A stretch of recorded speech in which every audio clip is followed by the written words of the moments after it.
So hello guys, good morning, જય માતાજી.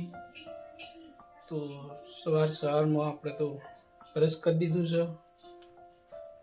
Brush કરી અને આજ તો નાસ્તો કરવાનો નહીં, કારણ કે સોમવાર છે એટલે સોમવાર કર્યો છે. તો આરતી કરવાની બાકી છે. એ તો લાવવું પડે કદી.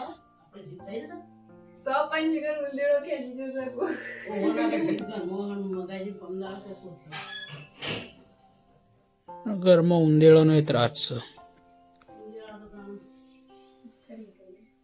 ઘઉંના કોથળાએ બગાડે છે,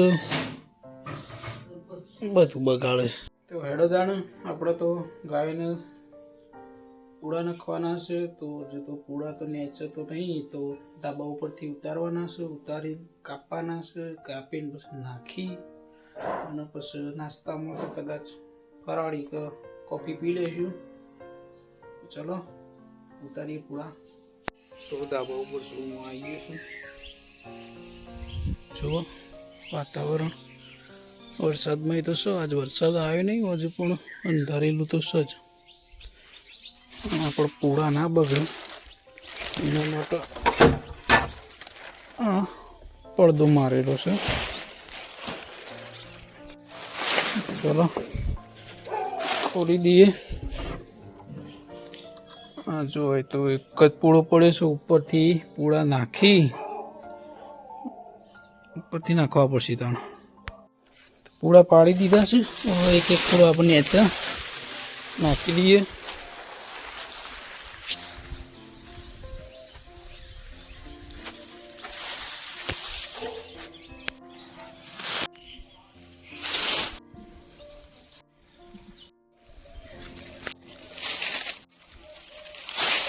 તો ફાઇનલી ગાઈસ, પૂડા તો નીચે નખાઈ ગયા છે. ભેંસો બધી બહાર લાવ્યા નહીં, કારણ કે વરસાદજી પાછા અંધારી અને ચાલુ થવાની તૈયારીમાં છે. તો ફટાફટમાં પૂડા નાખી દઉં પહેલાં. તો ગાય ભેંસોને પૂડા તો નખાઈ ગયા છે. હવે આવે તો નાસ્તો કરવા. તો નાસ્તામાં છે કોફી અને કેવડો. કેવડો ઘરે જ ઉતારી. તો મારા સોમવાર છે, આમના દશામાનો વર્ષ છે. બંને બનાવી છે કોફી. તો પીન મળે. તો ગાઈસ, ચા નાસ્તો થઈ ગયો છે. હવે આપણો એક કોમ આવી છે. આ છે આપણો દેશી સ્વિમિંગ પુલ, મતલબ ગાયો બેસોના માટે સ્પેશિયલ સ્વિમિંગ પુલ. એટલે કુંડી બનાવેલી છે, જેમાં આળો બહુ થઈ ગયો છે. ચોમાસું છે એટલે ઉપરથી પત્તો પડશે, તે આપણો સ્વિમિંગ પુલનો સાફ કરવાનો છે. આજે એકદમ ચકાચક કરવાનો છે. બે હવાળીમાં આળો થઈ ગયો છે. હમણાં જ ધોઈ હતી, પણ વરસાદ થયો કાલે, એના કારણે ઉપરથી બધો આળો અને અંદર પડ્યો. એટલે સાફ કરી દઈએ, એટલે એક જીવાત કે મચ્છર ના પડે. મચ્છર પછી તો પાછા આપણને નુકસાન થશે. તો અંદર તો હું ઉતરી ગયો છું. હવે આ જે શેવાળ છે, જેને દિવાલ ઉપર શેવાળ ચોટે છે ને, એ લીલ, એના કારણે અંદર જીવડો બધી હોય, મચ્છર બહુ પડે છે. અને એને આપણે આ સાધનથી, આ પતરા વડે આ રીતે સાફ કરવું પડશે.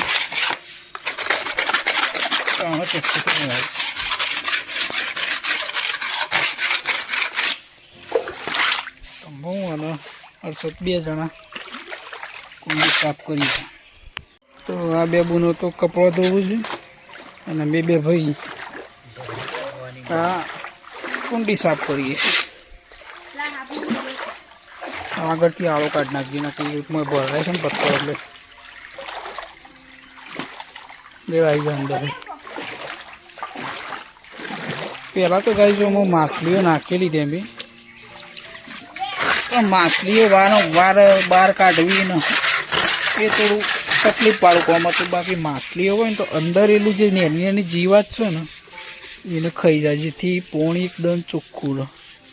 શું કરીને આવી મરસું વટાઈ ગયું છે નાસ્તામાં. મરસું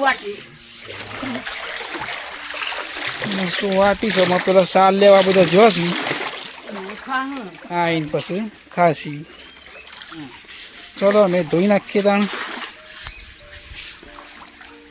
પેલા પતરાથી સાફ કરી લે પેલા પતરાથી સાફ કર એ તો ઉપર દબાઈ જાય એકદમ સાફ ના થાય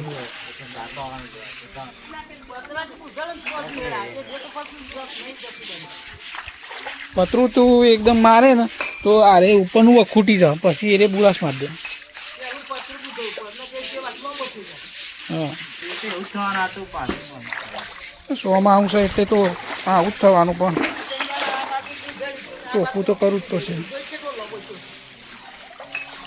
શેવાળનું કોમ જ હતું તો હવે દિવાલો તો સાફ થઈ ગઈ છે પતરાથી હવે એને આ રીતે પોણી મારી દઈએ એટલે આપણે એકદમ ચોખ્ખી થઈ જાય પછી નેચરનું તળિયો સાફ કરી દઈએ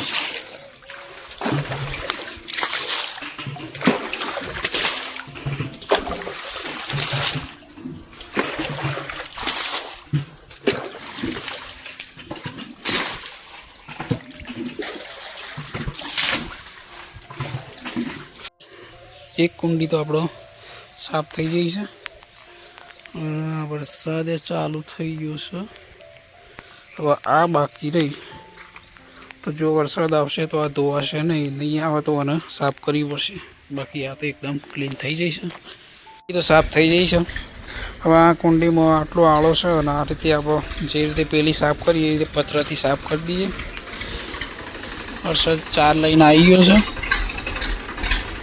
એ 4 લેવા જતો અને હવાળી સાફ કરતો હતો રિવર્સ માટે પાછો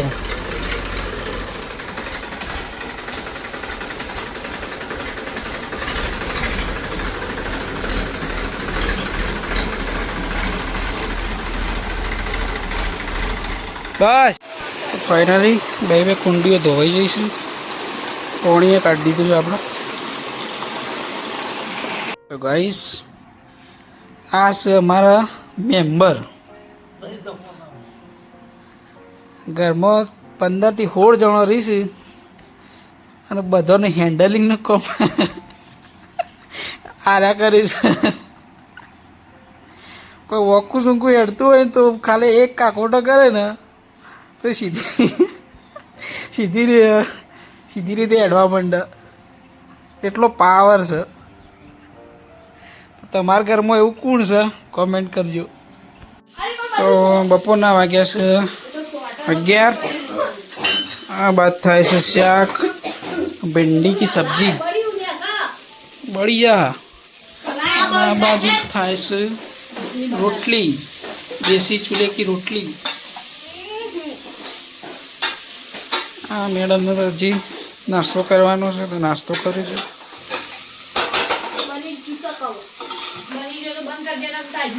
આપણે તો ખાવાનું નહીં અપ્પા છે દાજી જીવાથી તે ખા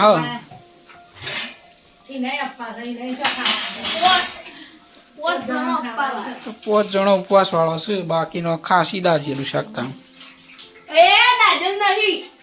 ગાઈસ ભોણાનો વિડિયો કોલ આવ્યો છે ઓ કલરિયા એ કલર તો 4 વાગી ગયા છે આપણે તો ઊંઘી ગયા હતા ઊંઘ્યા પછી હવે લાગી છે ભૂખ રાહુલભાઈ કી છે આપણો ઓબા ચોપ્પા છે ઓબા આવેલા છે આપણો રાહુલને ઉનાળાની ગોટલીઓ વાય છે કેરીઓ કઈ ઓબા વાયા છે જો આટલા બધા વાયા છે તો આ ઓબા આપણો રાહુલ કહે છે ચોપી દઈએ તો ચોપ્પાસ પણ એના પહેલાં મને લાગી છે ભૂખ તો આપણે થોડા ગોળા કે એવું પડી છે તો ખાઈ લઈએ બધો પોતપોતાના કોમે વળગી જશે ભાત છે તે ટીવી જોવું છે કોઈ આ બાજુ વાળા છે કોઈ સોણ ભરે છે એક ઓબો આપણે આટલા જ ચોપીએ છીએ ઘરના પાછળ. પાણી તો ભરાઈ ગયું પણ મકાઈ ઉગી તો છે. હવે જો વરસાદ થયો તો આ મકાઈ નહીં ઉગા, કોવાઈ જશે. એવી આશા તો નથી કે મકાઈ ઉગા, પણ ઉગી જઈશ. તો એક ઓબો આપણે આટલા ચોબો ત્યાં આવ્યો અને એક ઓબો આપણે આટલા બાજુમાં બીજા શેટર આવીએ.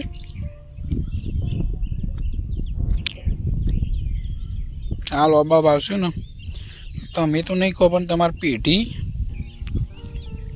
આનું ફળ પાડશે. તમારે આવનારી પેઢીને સુરક્ષિત કરો. રાહુલજી એમની આવનારી પેઢીને સુરક્ષિત કરે છે ગાઈસ. કાર્ય કરો, ફળની ચિંતા. બસ તો ચલો સોંપી દઈએ.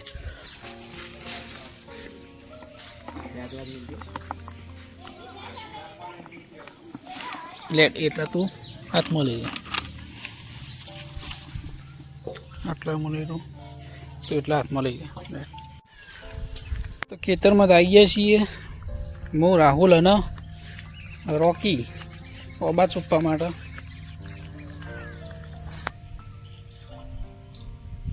તો ઓબો ચોપાઈ ગયો છે. વરસાદ ચાલુ જ છે એટલે કોઈ પાણી આપવાની જરૂર નહીં, અને વરસાદ એવો પડે છે કે ઉકાય હોય નહીં. તૈયાર, ચલો.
ફાઇનલી ગાઈસ ઓબા આપણે ચોપાઈ ગયા છીએ.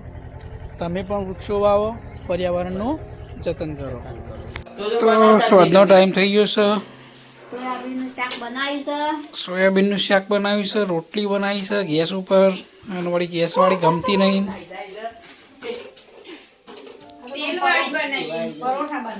પરોઠા બનાવશું. શું બનાવી છે? ભજ્જો. આનું થયું છે, માથું ચડ્યું છે. ગોળીઓ બોળીઓ કરી હોય તો